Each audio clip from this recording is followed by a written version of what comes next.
Next Prime Minister of Canada, Mark Carney, with 131,674 votes, resulting in 29,457 allocated points, representing 85.9% of the vote. There's someone who's trying to do the opposite. There's someone who's trying to weaken our economy. Yeah. Donald Trump.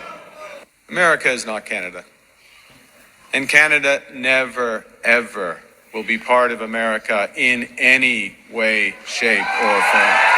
To become our 51st state. I think Canada would be much better off being a 51st state. I would love to see Canada be the 51st state. Canada should honestly become our 51st state. Canada and would be cherished as a 51st state. When you take away that artificial line. Are you also considering military force to annex and acquire? Come make your product in America. We have to bring our ability to make our medicines back home. With the snow caps in Canada and all pouring down. The Americans want our resources, our water, our land. क्योंकि तो reality Canada की economy में बहुत से differences आए हैं from last 1 year में Canada की इकोनॉमी जो है बिल्कुल डाउनवर्ड ट्रेंड में है। बहुत सारी पॉलिसीज चेंज किया, बहुत सारी पॉलिसीज को लाया गया, बहुत सारी पॉलिसीज को डिसॉल्व किया गया, चाहे वो इमिग्रेशन के रिगार्डिंग हो, चाहे वो इन्फ्लेशन के रिगार्डिंग हो, चाहे वो अनएम्प्लॉयमेंट को टैकल करने के रिगार्डिंग हो, चाहे वो इम्पोर्ट एक्सपोर्ट के रिगार्डिंग हो।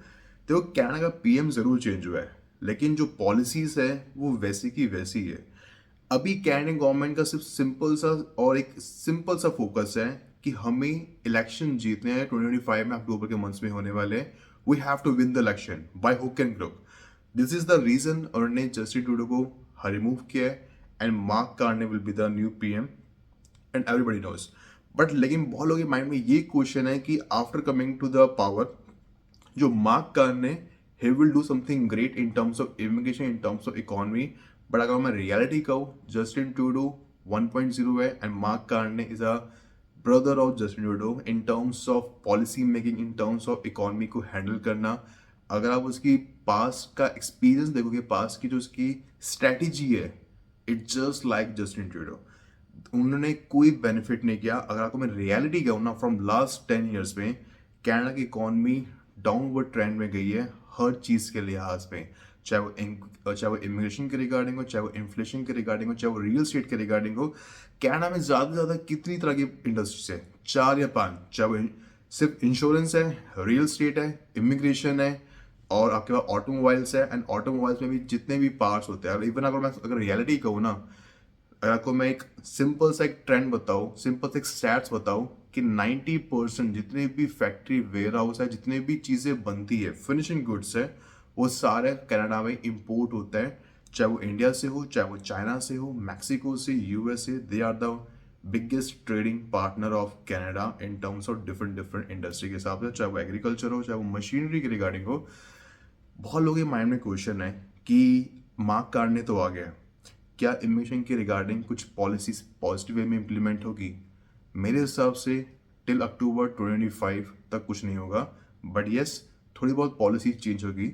जिस टाइम मैं वीडियो बना रहा हूँ, इस टाइम मार्क कार्ने ने एक स्टेटमेंट दी है कि अगर कोई पीआर होल्डर होता है और उसका बच्चा बाहर बर्थ करता है, कोई भी इमिग्रेंट का, तो we will give them the PR. हम उसको सिटीजनशिप देंगे। अगर बच्चे ने बाहर भी बर्थ किया है, मीन्स बाहर भी जन्म लिया out of Canada, still we will give them the citizenship. That is the statement by the Mark Carney. And Mark Carney का पास का एक्सपीरियंस क्या है, ये वीडियो देखो, आपको ऑटोमेटिकली समझ आ जाएगा। He is just like the elder brother, or you can say the younger brother of Justin Trudeau. There's no difference in terms of making the policies or implementing the policies. Ironic. Mr. Carney is trying to distract from his many scandals and conflicts of interest, as well as his disastrous record as Justin Trudeau's economic advisor, by talking about Trump. He's the guy that sold out to Trump. 6 days after Donald Trump threatened Canada with tariffs to steal our jobs, Mark Carney announced to Brookfield shareholders that he would move his headquarters from Canada to New York. And when you asked him about it, he lied to your face. We got it in writing and we proved it. He sold out Canada. He put his profit ahead of our people. And he did exactly what Donald Trump wanted. Never before have we had a prime minister so conflicted and compromised and yet so little scrutinized. just like when he supported carbon taxes in Canada while investing in American coal. He opposed Canadian pipelines while his company bought Middle East pipelines. He has millions of dollars of financial interests that run against Canada's national interests. He gets rich making Canadians poor. You can be sure about one thing. Donald Trump's going to have a briefing on his desk of all of Mark Carney's American investments. And he is going to leverage all of Carney's profit motive against the interests of the Canadian people. And we know Carney will sell out Canada for his personal profit. He's already done it. He's systematically done it his entire time as a corporate insider.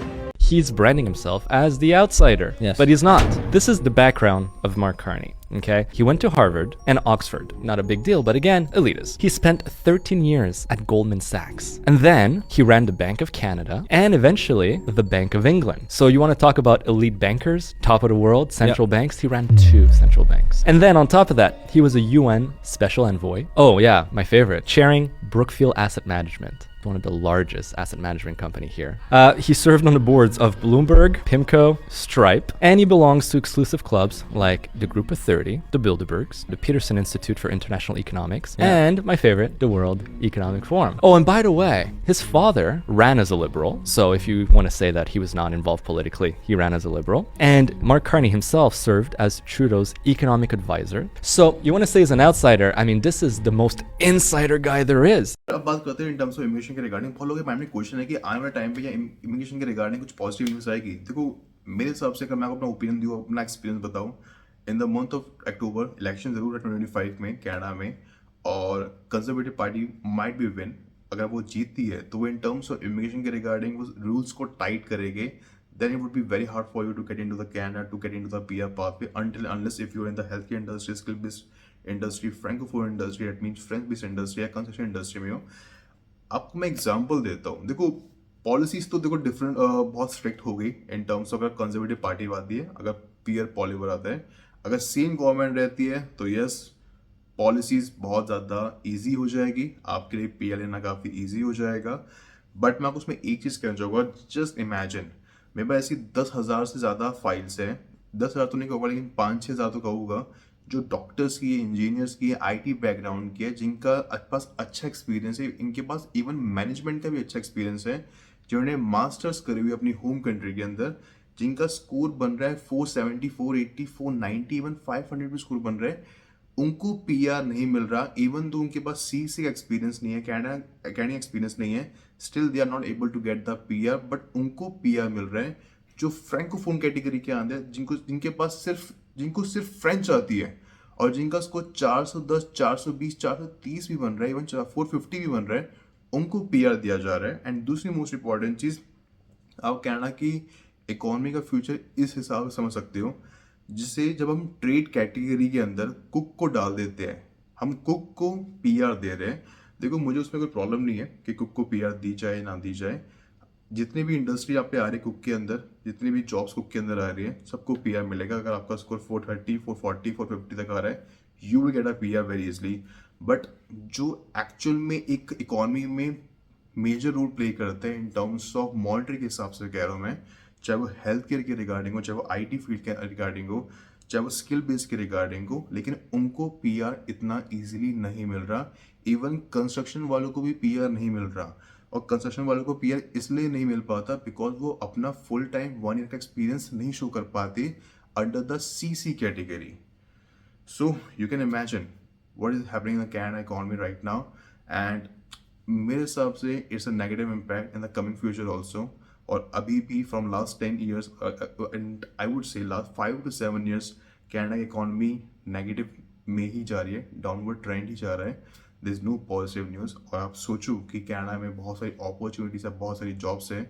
आज के time पे अगर आपके पास कनाडा में opportunity है, job भी है, it's a very positive sign for you, because not everyone having a job, और स्किल्स की बहुत कमी है। और अगर मैं पीआर के रिगार्डिंग कहूँ तो कैनेडियन गवर्नमेंट का सिर्फ एक ही फोकस है, if you have a CC experience and if you are inside Canada, तभी आपके पास पॉसिबिलिटी है कि आपको पीआर मिलेगा, अदरवाइज पॉसिबिलिटी नहीं है। अगर आप हेल्थ केयर के अंदर भी आते हो, आप कंस्ट्रक्शन के अंदर भी आते हो और आउटसाइड कैनेडा और आपके पास सी से एक्सपीरियंस नहीं है, then chance of getting into the PR pathway it would be very difficult for you in the current future, in the current scenario or in the future scenario also.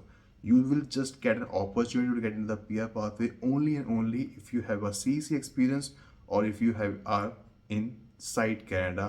Otherwise possibility नहीं है.